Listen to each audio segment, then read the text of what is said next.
I might make it down there tomorrow to the Stella Park. The park is not what I'm looking at right now. The park is a little bit further west in there. When it was open, before they had the actual established trails down there, when they didn't charge to go in there, I'd go to the park and hike some of those lower hills. That's been many, many years ago. I'll get to that park in a second. The one thing I want to talk about is the Lost Dutchman. Well, the Dutchman and the mine. Well, the guy that this is based on is Jacob Waltz. He wasn't Dutch, he was German. I'm sure people would ask him where you're from. He'd say something like Deutschland, and people thought that was Dutch instead of German. But anyway, on his deathbed, he willed he had a bunch of gold in a trunk, and he gave it to somebody. You can find his story. It was a lady or another individual, maybe one of his cousins or something. He gave the directions to find the mine. This is back in the late 1800s. And people have been looking for this mine for the past 140 years or something like that. Now, most people don't find it. Now, if anybody did, if they were smart, they'd keep it to themselves.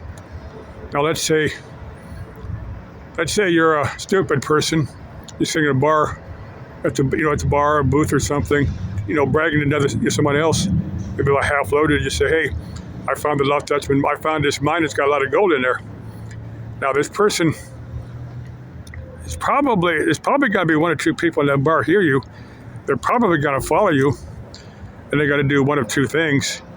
Either they're going to follow you at a distance and wait till you leave and then go get the rest of the gold out of that mine, or they're going to kill you out there in the desert and you kind of bury you out there in the desert, or let the coyotes and wolves get you and take all your stuff and still go back to the mine and get all the gold out of it. So if anybody's found that mine, they're probably smart enough to shut up and work it very slowly. Plus, the IRS is going to want to have a piece of it. So if you're smart, you're going to sell it very, very slowly over time. So it's possible somebody has found that mine.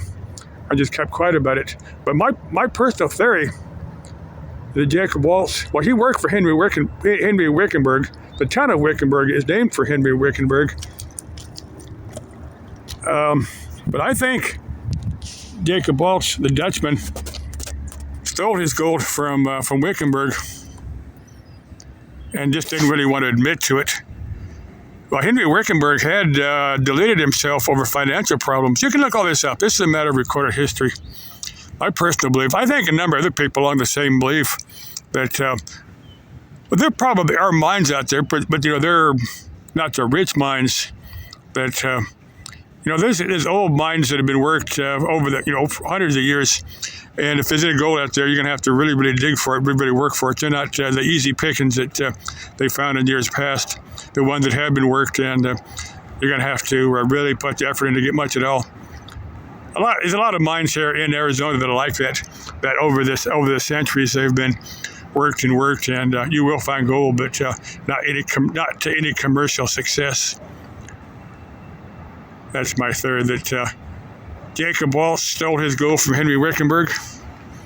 Now, if you do go out in the desert, just remember, in the heat of summertime, well, in any case, but especially in the heat of summertime, the desert is very unforgiving to stupidity and being unprepared.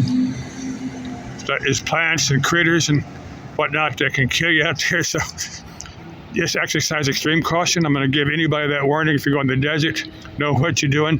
Or better yet, go with somebody that's acclimatized, know what they're doing.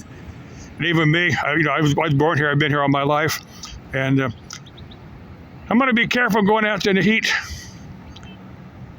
Let's see, in the park, I've been wanting to get out there for quite some time and post some videos. Of course, I finally did that waterfall trail. I'll take my ghost beater with me. I don't know who's.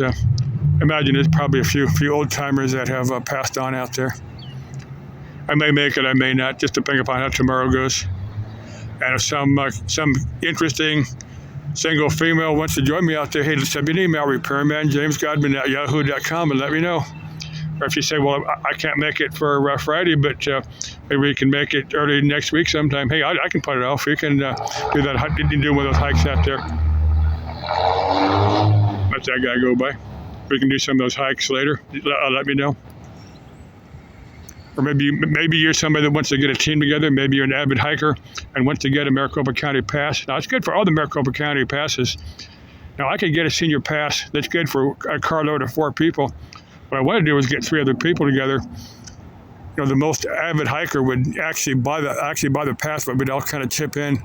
It's like $65 for a year-long pass to the Maricopa County parks. That's just the Maricopa County parks, but there's 4 or 5 of them, as I remember. Estradas and White Tanks and 3 or 4 more. You can go like MaricopaCountyParks.net or something like that and get them. Just tossing that out there. Okay. Love y'all. Bye-bye from Sam's Club's parking lot.